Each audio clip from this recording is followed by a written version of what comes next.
welcome to our Sol Speaker Series, the first one of the year. And I am super excited. We have Dr. Alfredo Carpineti. Is that right pronunciation? Right? He's going to do a fabulous talk on just what Jordy sees through that visor. And just want to let everybody know the bathrooms are down the hall, drinking fountain is to the right. And we're going to have question and answer period at the end of his talk. If you have any questions during his talk, you can type them into the chat box and we'll try to get those answered for you. So I'm going to turn everything over to Captain Pam Kingsley and my deputy director and Region 20 superstar. It's lovely to see some people from Region 20 here. So hello, particularly if you're from Region 20. I am delighted to welcome Alfredo, who is a very enthusiastic science communicator.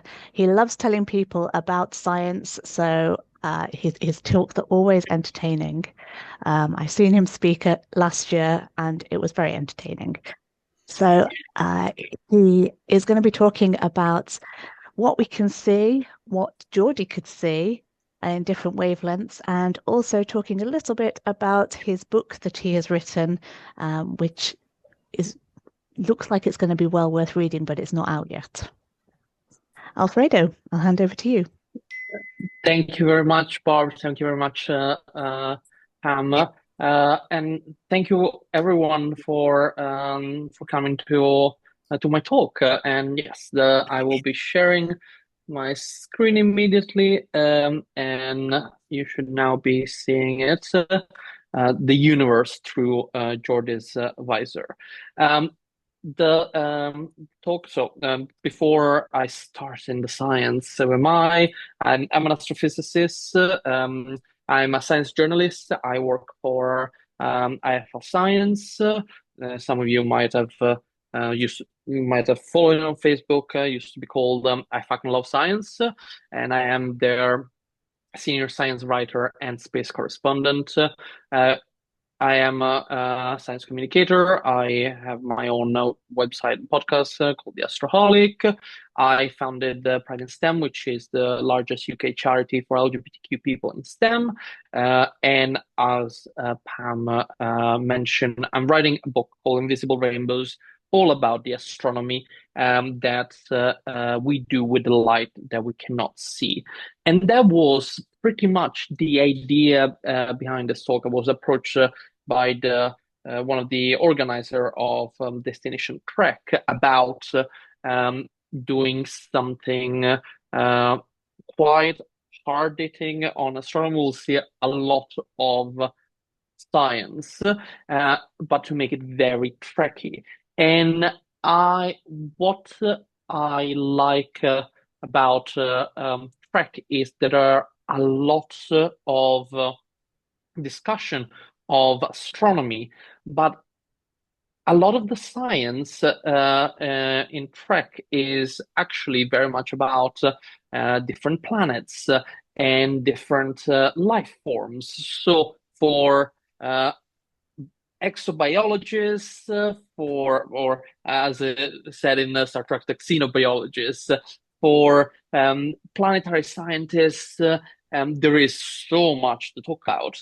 But for somebody like me that just does pure astrophysics, that is about the bigger things, the galaxies and the weird events, there is a little bit less. Yes, the occasional black holes are weird explosions in space, but there's not the wide spanning, unless we talk about one thing, which is Jordy's visor, because I felt that it was fantastic. It was great to see. It's always been great to see that the idea was not that disability didn't exist in the wonderful future of Star Trek, but it is that disability was accommodated for, that the world was made accessible, and even more than just accessible, because the visor allows Geordie to see way more than the human eyes can see. And described to have capabilities that goes from infrared to ultraviolet, but in some episode that definition is sort of broadened to just like he can see whatever we need him to see for the story. But it's great because it shows that the light is not just the light that we see, and for me it's very good tangible metaphor for all the light that we cannot see, because we sort of have an experience of it, but not in any way that is tangible, apart from infrared, because we can sort of sense heat, but only to a certain point. So having something that say, oh, these things allow you to see all of that and everything that there is, it's a fantastic way to bring the reality that is astronomy, that in the last 7 decades developed so much to see so much more of the universe, all the universe that we can see now. But it's and in Star Trek is just one amazing, simple instrument. And the question obviously is what would Geordie see when looking at the universe with that? And I am going to take you on that journey. Just to give you a little overview of the light beyond the visible, and a few things that we do with it. We can start with the longest wavelength, and it's radio. Obviously, we're looking for aliens using radio waves. Probably the most famous way that we do radio observation, thanks to movies and books like Contact that have made it very solid in the general public imagination. But we also use radio waves to protect the Earth. We study dangerous asteroids and near Earth objects using radio waves, which allow us to predict their orbit with extraordinary precision, so that we can make sure they are not going to hit us. And then there are microwaves. We have a few different uses for microwaves, but probably the most well known is the cosmic microwave background, which we'll discuss. Then there is infrared, which I will mention a bit, the Invisible Rainbow's Titan, which is where the title of my book comes from, but also finding very distant things. And then we are invisible, and the time that is much exaggerated. Invisible is tiny, tiny little areas of the light that exists. We're ultraviolet that help us keep an eye on the sun, galaxy, X-rays, usually black holes, but also aurora, and then gamma rays, and you have the most extreme events in the universe. It's going to be a tasting menu of a talk. Pretty much, if you were to ask me to pick one wavelength or even a topic within that wavelength, I could give a 40 minutes talk. There's so much to talk about. There are so many incredible things. But my goal with this talk is not making you like, oh, you need to memorize everything I say. Oh, you need to remember everything. There's no exam at the end.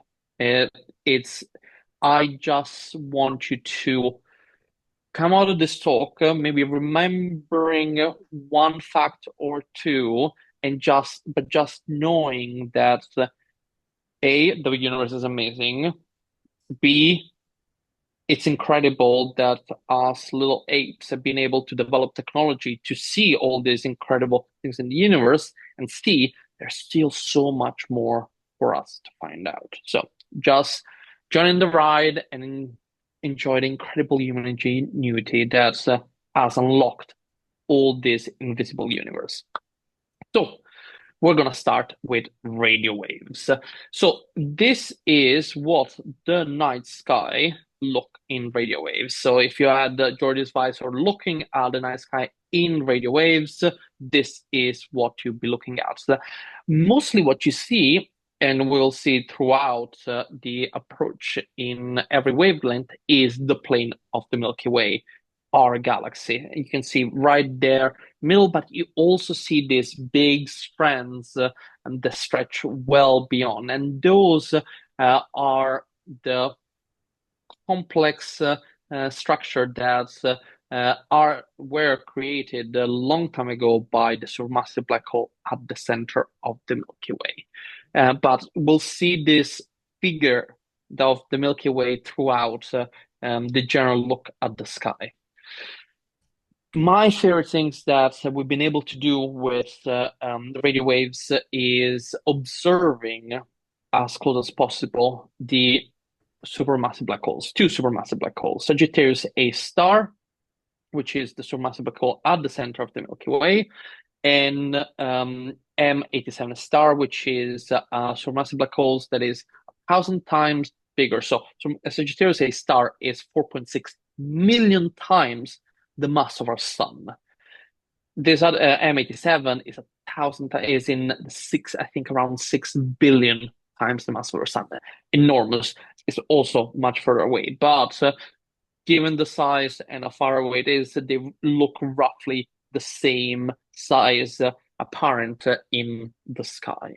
And the way to see, and in particular for Sagittarius A star, is an object that is 26,000 light years away.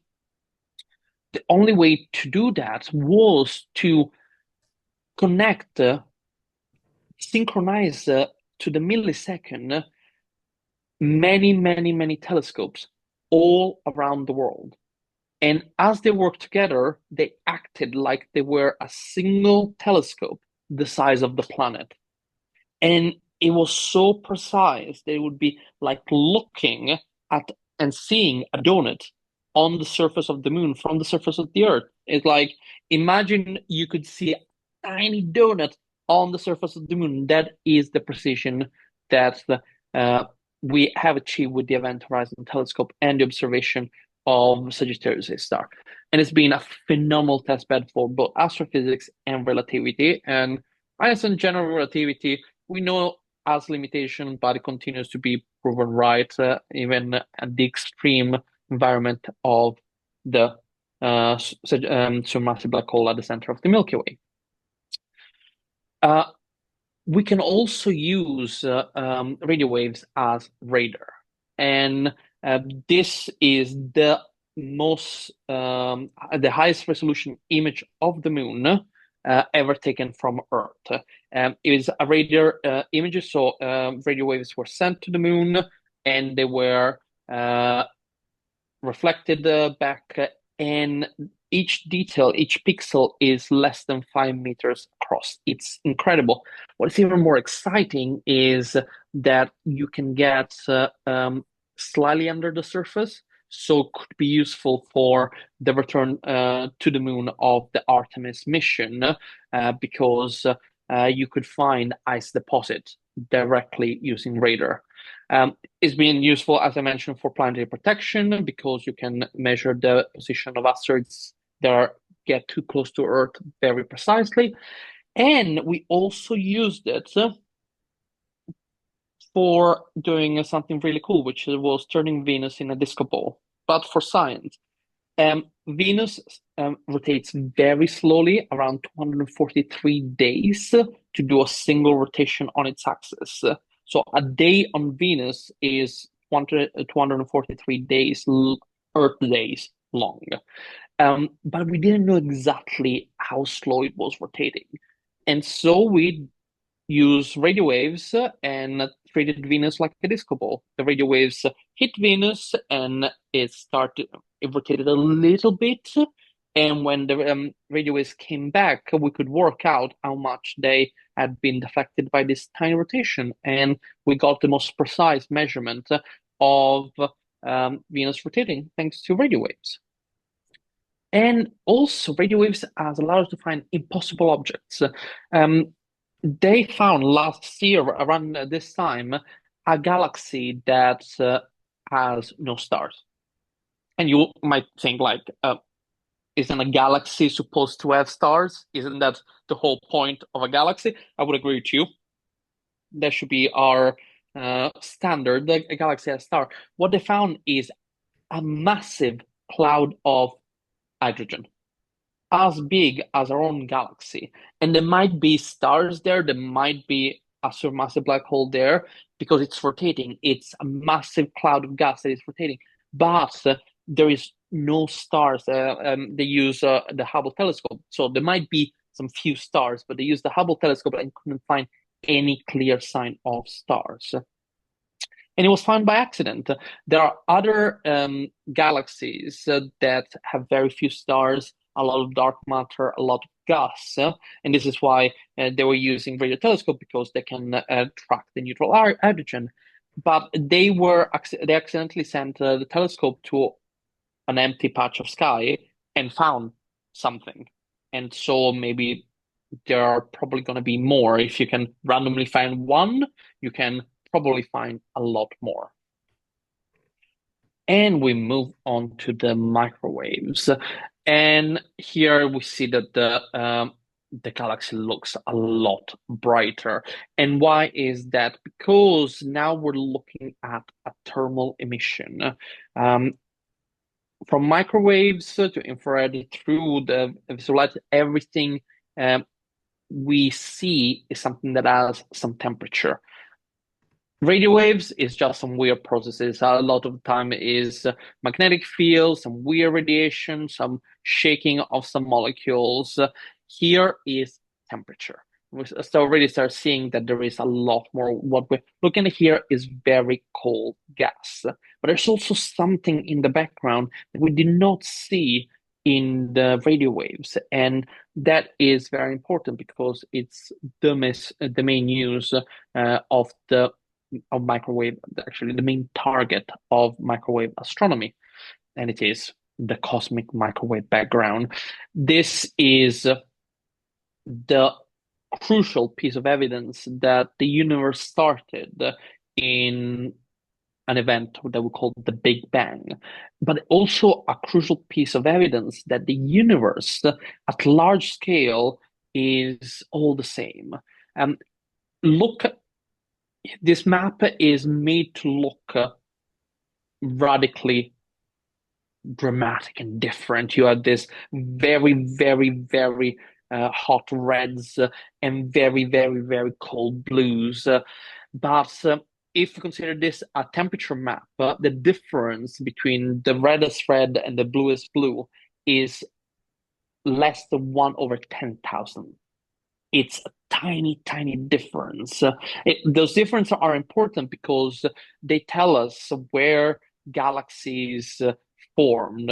And so this is why we're studying them. But in the grand scheme of things, it tells us that the universe is the same everywhere. And that is very important. I think that is also a very interesting fact when we consider sci-fi, because the fact that the universe is all the same tells us that physics that we know is all the same. And also, we assume biology is more or less all the same. And so we shouldn't expect not to find aliens out there. We cannot be the only one. I think it's absolutely fascinating that we can work a lot of that from this one crucial image. Yes, told you all of that. But another thing that we use microwaves, they usually less known, is as I mentioned, we study cold gas, and there is a lot of cold gas around fledgling stars. So we can use these wavelengths to study the formation of planets. And the one that I have here is one of my favorite because it's the first example of a coplanar planet. So we have the big ellipse at the center. There is a star, and there is, in the solid little circle, there is what we are pretty certain is a big, massive planet forming. But in the dashed circle, there's something else. It's on the same orbit, and looks not as big, but still quite big. And we think is the first example of a coplanar planet. We have not seen a coplanar planet anywhere else in any of the 5,000 and more exoplanets that we've discovered. So maybe it's not a stable configuration. Maybe it gets destroyed, maybe it's get thrown out of the system. But we know that at the formation of planetary system, two planets can exist on the same orbit. And that is, again, that is really cool. That is really sci-fi. And so it's I do like that. Another thing that we've been able to see with this is that sometimes the orbits in which the planets are forming get slanted, and we see a waterfall of gas falling from the disk into where the planets are forming. And we also use microwaves to study the other end of the lives of stars. When stars die, they go and explode in massive supernova, and they release a lot of gas. Close to what remains of the supernova sometimes is a neutron star, sometimes is a black hole, depending on the size. The bigger one becomes black hole. What you have is a lot of gas that has been thrown out. So nearby, it's hot, and we study with other wavelengths, as we will see. But the further out, the one that tells us more about the lives of those stars, we need microwaves. Next is infrared. So infrared, we study the hotter gas. We study what's where stars are being born. We study where things are happening. And one of my favorite picture from JWST is this. This is a solar nursery, and it's you can see that it's so bright because there are so many new stars being born there. And thanks to infrared, we can work out exactly how those stars are being born, because there is a lot that we know. We have a vague idea about stars born, evolve, and die, but there are still so many details that we're missing that a lot of times it's just like, yeah, it's vaguely like this.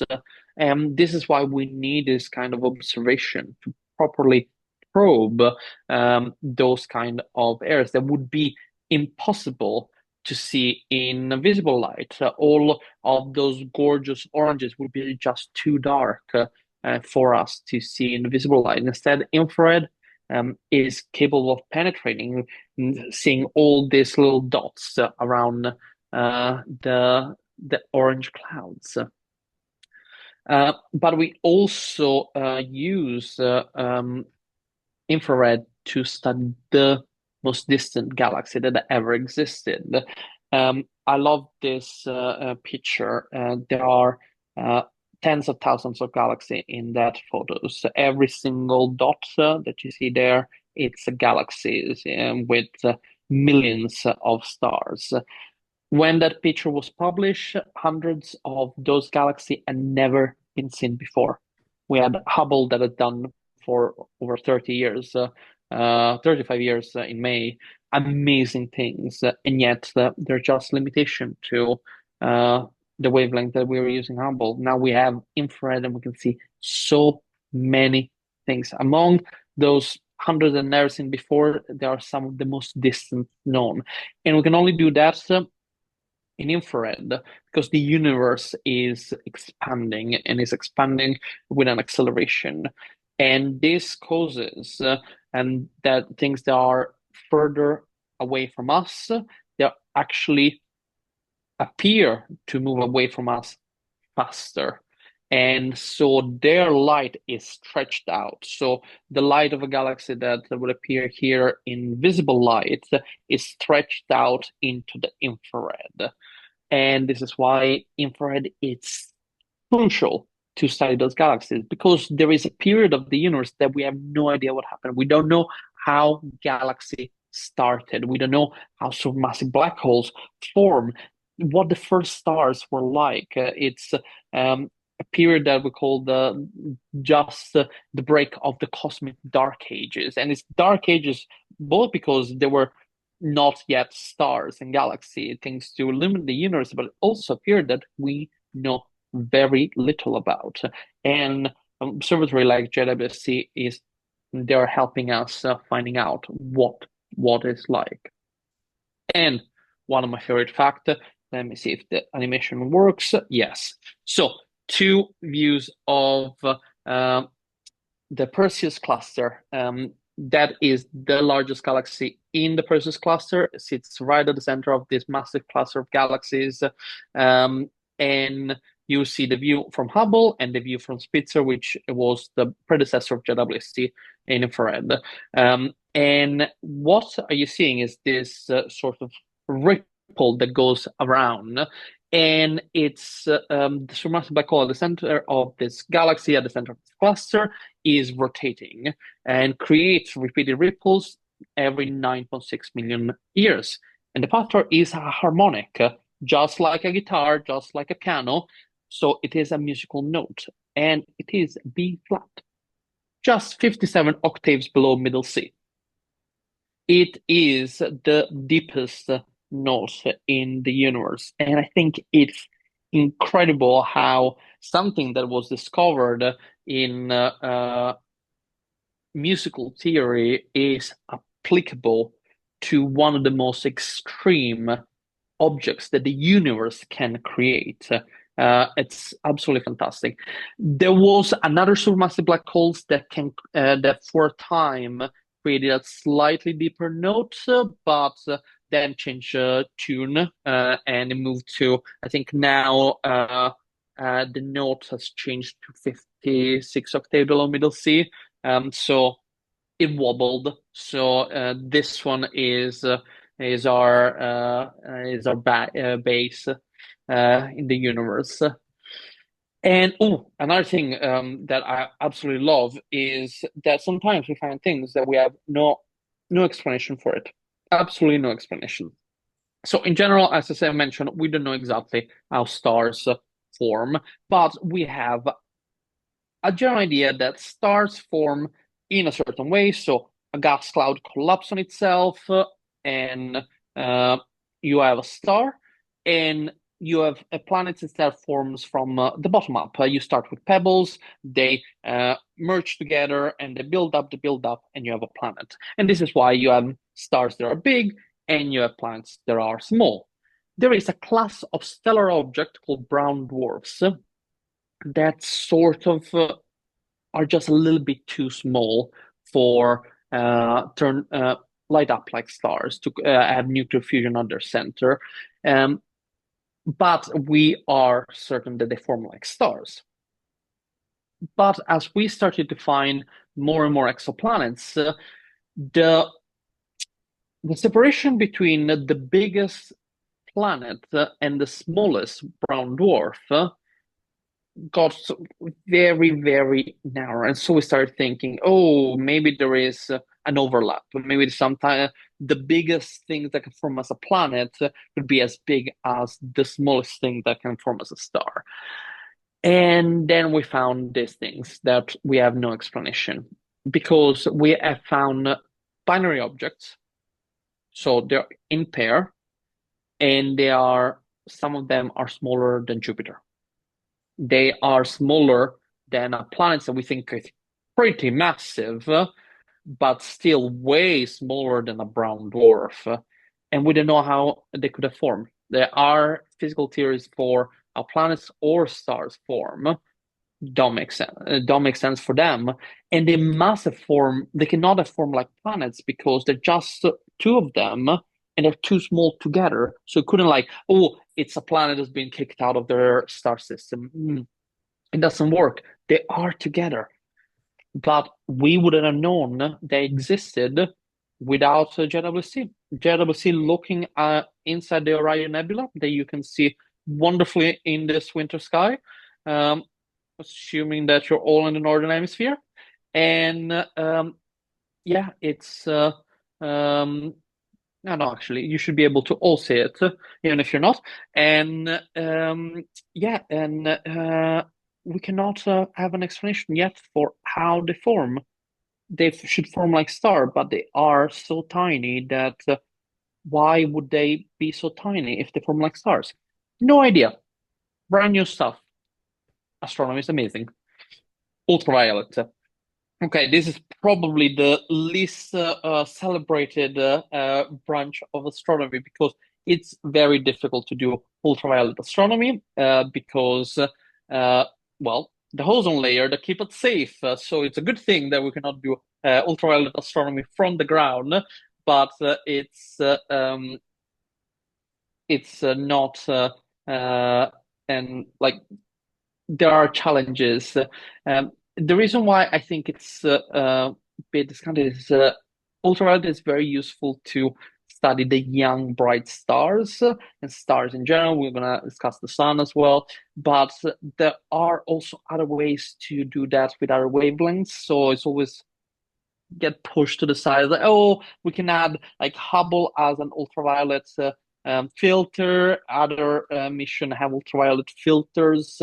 Having dedicated ultraviolet missions is few and far between. There are only few and far between. But as you can see, this we do not have a full image of the sky in ultraviolet like the other wavelengths, which sucks a little bit for the continuity of my talk. But here you have Andromeda, which is very pretty in ultraviolet. And everything that is bright is either a black hole or a young star, and you can see how pretty it is. As I was saying, young stars are UV powerhouses, so they produce a lot of UV, and they alter stellar nursery, they burn them. So what we've seen in infrared is gonna change massively as time goes by because the ultraviolet will pretty much boil the gas away. And they're so important, they're so effective that they can change their host galaxies. And it's important to study because we want to understand how galaxies change. But mostly for us, ultraviolet is key to study the sun. Some people had already joined when we were discussing about the fantastic aurora that we saw in May. And that is one way for us to study the sun. We knew that aurora were coming because we're studying the sun in ultraviolet. So we know the areas of activity. We know when there are flares, when there are coronal mass ejections. And that is done in ultraviolet, and that's how we keep an eye on the sun. And the aurora were gorgeous, super happy to see them, but there is a lot of technology that is dependent on making sure that we know what the sun is doing. And yet, satellites, but also electric grid transformers around the planet. And it's not just when there is a big event, it's about any kind of event. We really need to keep an eye on the sun. And talking about aurora, Earth is not the only one. There's a lot of planets and actually a lot of worlds in the solar system that have aurora.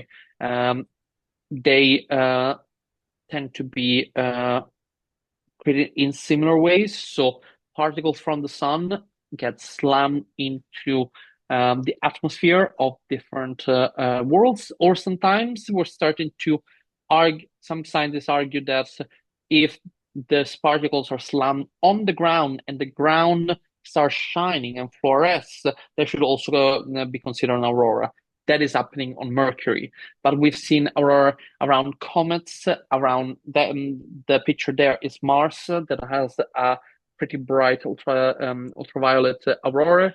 And it's fantastic that it seems to be something that is shared around the solar system, maybe beyond. Every world that gets slammed by electrically charged particles glows in one way or another. Then we have X-rays. Once again, we have a nice map of the sky, and we start seeing some of the structure. Again, those two bubbles, we'll see them better in gamma rays, but it's an indication of something that our supermassive black hole got up to. And we can see that through the middle of the Milky Way, it's quite dark because all that gas absorbed those X-rays. And this is a gorgeous picture. But I want to point out something. We saw that one single image of the sky from JWST had 45,000 galaxies, many thousand, tens of thousands of galaxies.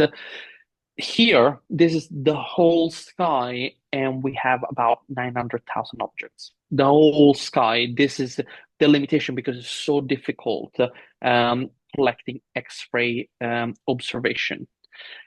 One of the reasons why we need X-rays is to study black holes. And most of those 900,000 sources is all these dots that we see outside the plane of the Milky Way. Those are supermassive black holes beyond the Milky Way. So in other galaxies, 710,000 of them are those black holes. Then 180,000 of those objects are here on the side. You see a gorgeous picture of the Whirlpool galaxy. Everything purple is either a black hole in the Whirlpool galaxy or a supermassive black holes beyond, and the light is just shining through. In this picture, we also see there's 180,000 X-ray emitting stars. Our sun emits X-rays, something quite puzzling.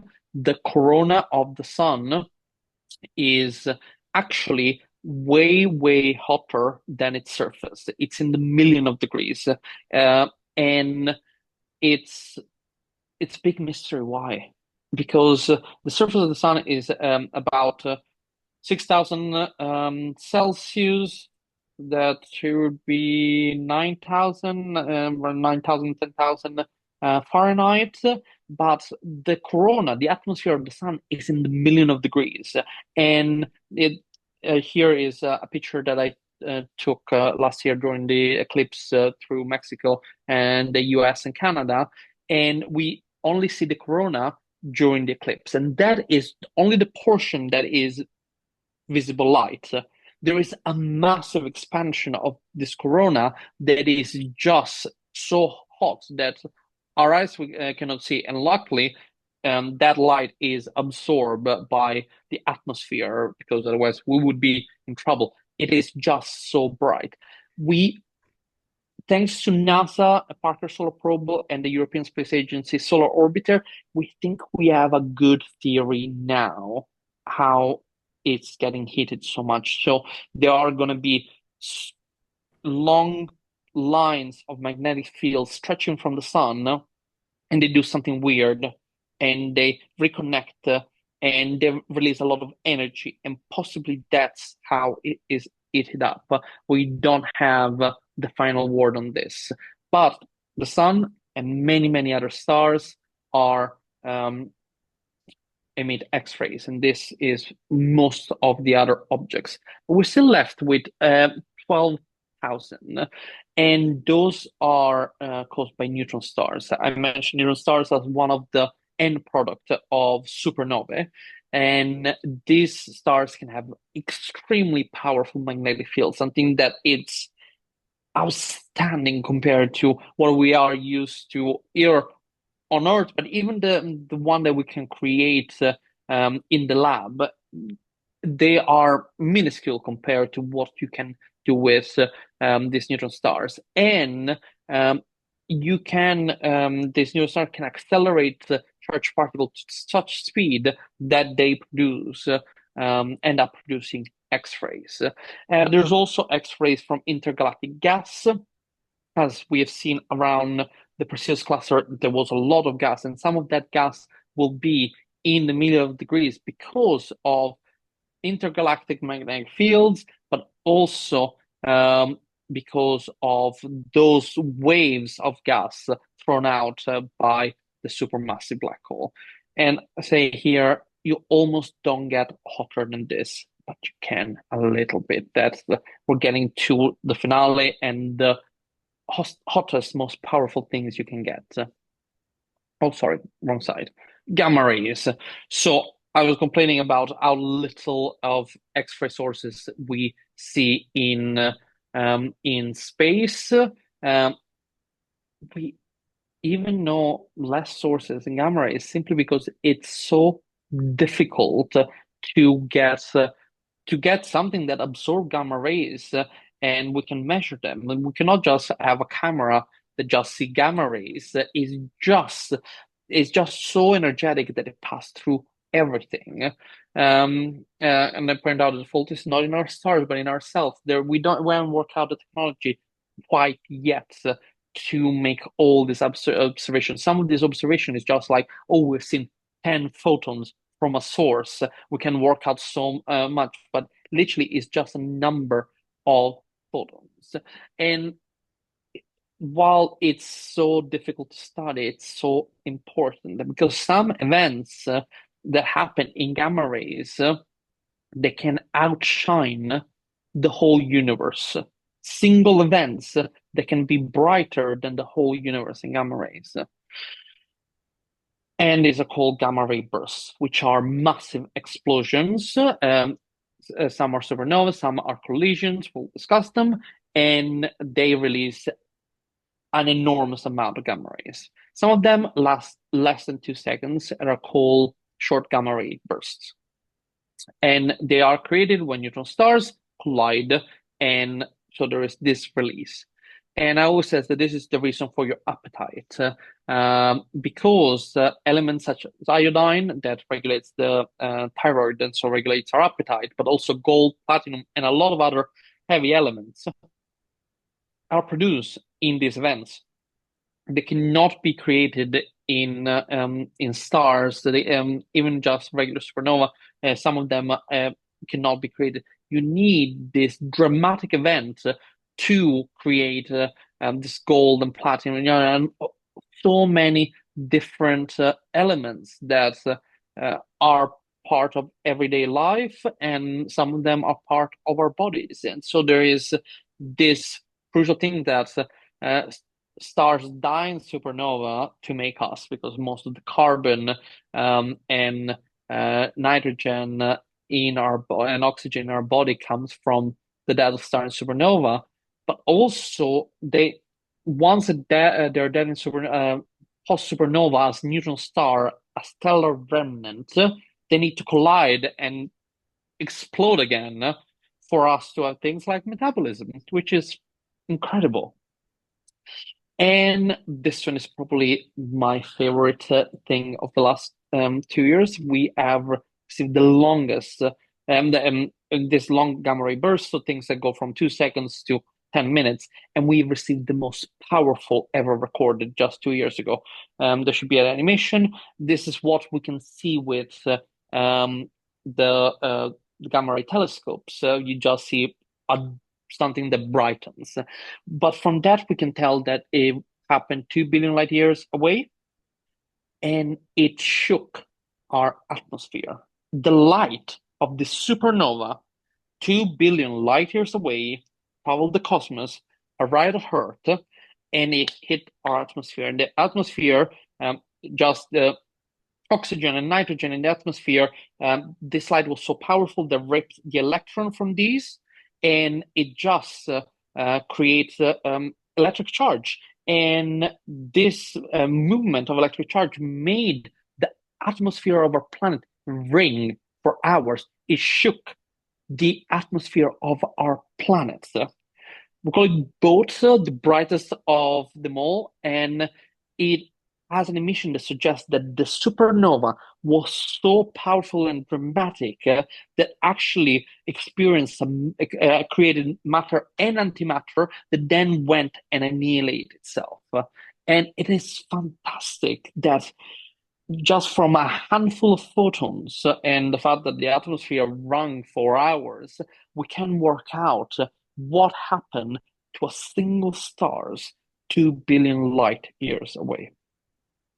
So this was planning to do 40 minutes. I think I'm a few minutes, but this is pretty much the talk. I hope that you have enjoyed this. There's just so much of the universe beyond our senses, and we have only been exploring this over the last 70 years, roughly since the 60s, mostly because astronomers, visible light astronomers, or traditional astronomers, actually did not think that light beyond the visible was useful in astronomy. They were very, well, narrow-minded. They didn't think that it was something that it was important to know, because we always done astronomy this way. Why should we change now? And instead, more and more discoveries from gamma rays, discoveries in the 70s, the discovery of pulsar, the discovery of black holes, showed that there is so much more of the universe that in the light that we cannot see. And light is not even the end. In the last few years, we have detected gravitational waves from collision between black holes and collision between neutron stars. And also we have started looking at neutrinos, these incredibly light particles that there are literally trillions of neutrinos, mostly from the sun, going through each of our bodies right now, and we don't feel them because they're really, really tiny and they have no electric charge.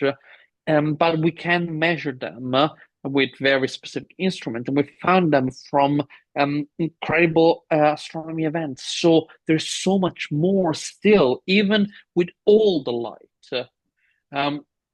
We are at a threshold of an astronomy revolution, with all these incredible advances in studying the electromagnetic universe, the light universe, through all the wavelengths, and gravitational wave neutrinos. We are at the beginning of a massive revolution that we haven't been in at least 200 years.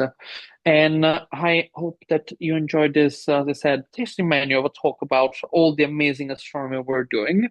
And if you want to check out my book, which should be out in about a year. I had submitted it a couple of weeks ago, and so just time.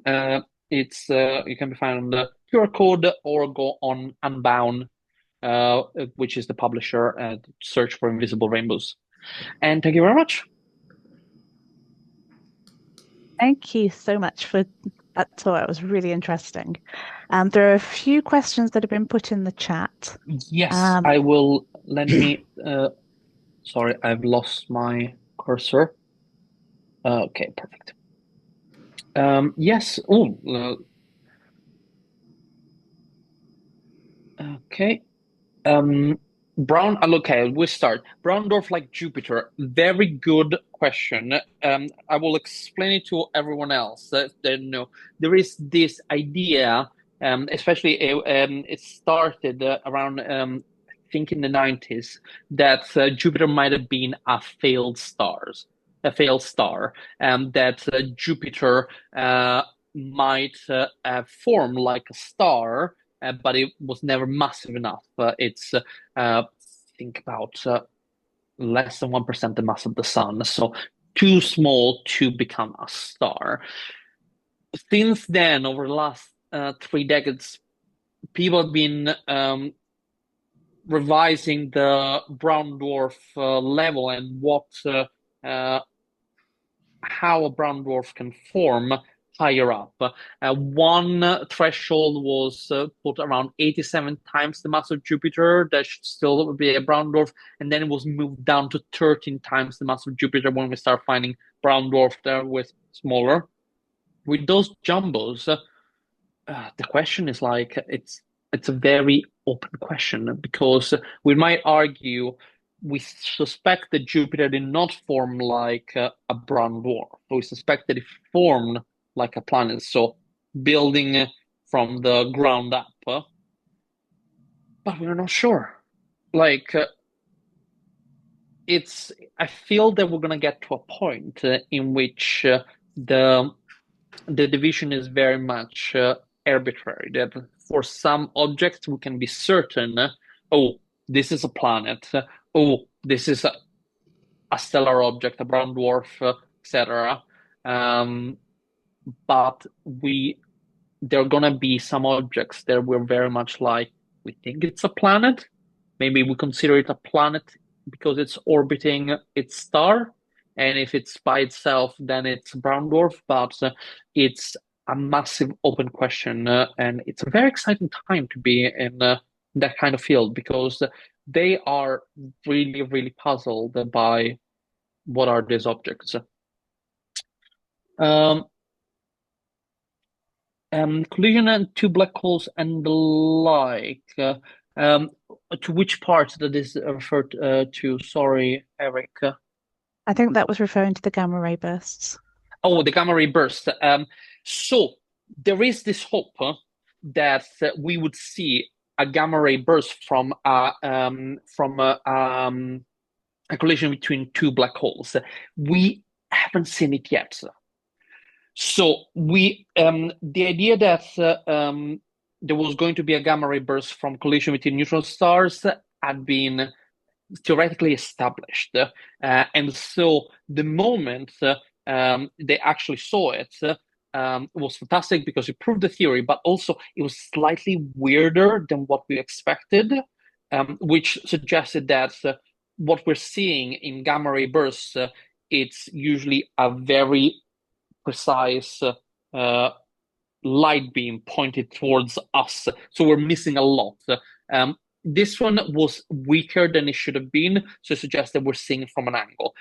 They think that it's certainly possible for black holes collision to also create gamma ray bursts. And there are some weird gamma ray bursts that don't fit either long and short categories. So the long and short categories, they're just based on length, but we put them into most of long are created in supernova, most of short are created in neutron star collisions. There are a few weird stuff. So the idea is, are we seeing different type of collisions, white dwarfs? We're seeing different type of supernova. Yes, so it is possible. So it's very interesting. And so the follow-up question is: the area is going to be found on planet of population 2 stars. No, just so from population 2 stars and population 1 stars. Astronomers, again, weird. Stars like our sun, which are the youngest stars in the universe. They are called population 1. The older stars that tend to have less heavier elements are called population 2. And with JWST, we're looking for the oldest stars, the first stars that ever existed. They're called population 3. So we think that there's population 3 stars, so the one that they were almost completely pure hydrogen. They are going to have, they were responsible for creating a lot of the common elements that make us, carbon, nitrogen, oxygen, the things that are easier, but they erupted exploded into supernova and created neutron stars and created black holes and created all those things. And there were a lot of collisions that build up the various elements in the cosmos. Certainly, population 2 stars and their planets have less heavier elements than a star system like our own. But we have seen that it doesn't mean that like they have none of these heavier elements. They were still tiny fraction compared to the universe today, but they still existed. Eric, follow up on the difference between a planet and stars' primary composition, not just mass.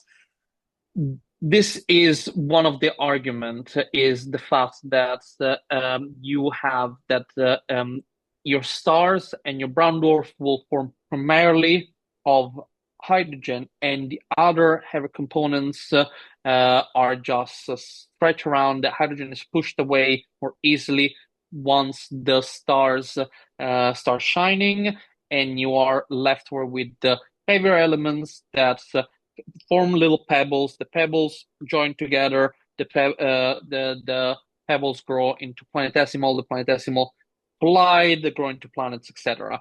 And so, object like Jupiter that is mostly hydrogen, but we still think that it's got at the very center of rocky metallic interior. But it might not. It might have formed like we don't think so for Jupiter, but we thought in the 90s the idea was that it might have formed like a small star, like a star just in miniature, and so it was just collapsing cloud. So in general, your assumption is you have different things, but stars and brown dwarfs and planets, they have a lot of similarities. They have clouds, they have a chemical evolution. So you could potentially, we still don't know them well enough, potentially you can have some weird chemical stuff going on, and you're like, it might get really complicated trying to separate the two. It's a very interesting time to be into brown dwarfs. Does anybody else Any other have any questions? questions?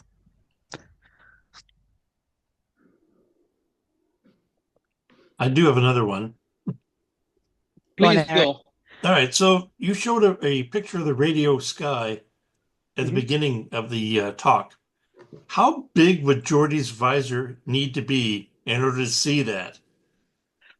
Well, the problem with that is that it's the full sky. Yeah. But in general, even if we think of just a portion of the quarter, is like is what you'd be able to imagine what you'd be able to see in the night sky without light pollution, and you see the Milky Way and all the stars. That is, in general, the idea that if Geordie's visor existed, that's what you would see. You would see the plane of the Milky Way. You would see the strand of magnetized gas. You would see some of the more distant objects, which again is supermassive black holes, because they are the powerhouses of this universe with their strong magnetic fields. And you will see this. We could argue that you might mostly see the Milky Way and the strands of gas, and not the visor doesn't have the magnification to see the little details of the distant supermassive black holes. But yes, no. What were you trying to get at? Eyes. When you're looking at eyes, I'm saying the smaller wavelengths, you need smaller sensory organs. Yeah, sorry. So if you're talking about radio waves, they're really long wavelengths. How big will our eyes need to be in order to accurately see? Can I just interject for a second? Bees can see in ultraviolet. So humans can actually see in ultraviolet. And also some birds can see in ultraviolet. No, sorry, you are absolutely right. I was thinking on the sort of fantastical thing. No, you would need something in meters long. And yes, you need to picture just two massive antennas, like the one that you see, I don't know, at very Carl Jung. Yeah, Arecibo, amazing thing. So China has an even bigger one, 500 meters across, in the same shape in a valley. And so yes, you to actually work, you will need something like that. So we haven't come up yet with a way to miniaturize, but we come up with ways to make it different. While we used to, just the last thing, what we used to think of radio observatories being this massive parabolic antennas. And the square kilometer array Australia, there's two. One is in South Africa, and the South Africa has 15 meters antenna, and 100 is going to be 120 or so antennas, looking like that. In Australia instead, what they've come up with is antennas that are about 2 meters tall, and they're shaped like a wire mesh, looking like a Christmas tree, like a little fur. And so they're small, and they can capture a lot of interesting radio waves. But how do you supplant the fact that you need something big is the fact that you need to have a lot of them. And it's going to be 130,000 of these antennas, a little wire mesh forest in the middle of the Australian desert. But this thing is the fact that for Geordie to, if this was a physical thing that worked, it needed to be portable, you would need somehow to be able to connect it to 100,000, maybe millions of other people that have the same visor and they're all looking at the same things at the same time, and then you would be able to get that picture of the universe. So I wonder if you safety just put and power. sensors around the ship and just use that as a synthetic aperture. Yeah, like seriously, you can use the dish as a dish. That would make it. You see, you have the practical solution for it.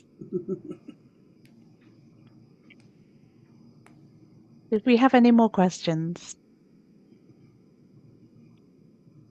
Oh, going forward, would you be looking forward to some observatories put on the far side of the moon? Fantastic question. Yes, that would be great. Again, to talk about radio waves, because you would be protecting the observatory from radio interference from Earth, and radio interference, even in our most quiet skies, are pretty loud. If an alien civilization had the square kilometer array that I mentioned that we're building in South Africa and Australia, within 10 light years, they would be picking up the pings of our mobile phones masts and the pings of our airport radars from 10 light years away, which is tiny compared to the galaxy. But it's something that we could do in a few years when the square kilometer array turns on. Find civilization randomly because they have an airport within 10 light years from Earth. So having something on the far side of the moon would protect the observatory. We could do a lot more precise radio astronomy, but also possible to do other different astronomies, just obviously complicated to bring stuff there. But I'm excited for the future. Are you looking forward to what the Nancy Grace Roman telescope is going to show? Oh, amazing. Nancy Grace Roman telescope is going to be infrared, it's going to be wide field, is going to be looking for free floating planets. So planets that were kicked out of their star system, is going to see so many new objects that they can then be followed up with other infrared telescopes that have a much deeper look, but they will just survey the sky in such a revolutionary way. And it's named after Nancy Grace Roman, which was the NASA first chief of astronomy.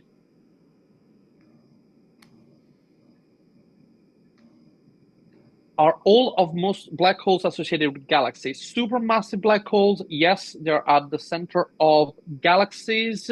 Other black holes tend to be formed with stars. And so some of them exist outside of galaxy in these groups of stars called globular clusters that can exist orbiting the main galaxies. There's like a bunch orbiting the Milky Way or orbiting Andromeda. They're small, so the further away they are, we stop seeing them. And we suspect that there are black holes in a lot of them. There's also a hypothesis that some black holes form directly after the Big Bang, those are called primordial black holes. Mhm. So technically not associated with galaxies at all, but we're not sure. Like there are a few hypotheses and few theory that like make sense that they form and they exist, and there are a few other that are like, no, they it doesn't make sense. So it's big question mark. So, but mostly yes, associated with galaxies, but um, a lot of them comes from stars, and you have groups of stars outside of galaxies. So the primordial, I'm thinking most of the primordials would have evaporated by now, wouldn't they? Interesting because it's not certain. And there are some weird quantum mechanics stuff which argues that it's possible to make a big enough black holes in primordial time. So what Eric is referring to that the black holes emit this thing called Hawking radiation, and the smaller the black hole, the faster it evaporates, the more radiation it emits. So it's a bit counterintuitive, and it's but there is this quantum mechanic. It's completely theoretical, both the existence of primordial black hole, but also this idea in which you can make primordial black hole stable for at least 13.7 billion years. So getting all the way here to when we exist, because of how they might have formed. There was this study that came out from King's College London last summer about the formation of primordial black holes and how it was connected to the Higgs field. Theoretical. So we both parts are theoretical. So it could be that they form and they evaporated. It could be they still exist. It could be that they never formed. Again, it's a useful hypothesis in some theories, but it's not a necessary must of our best understanding of the universe.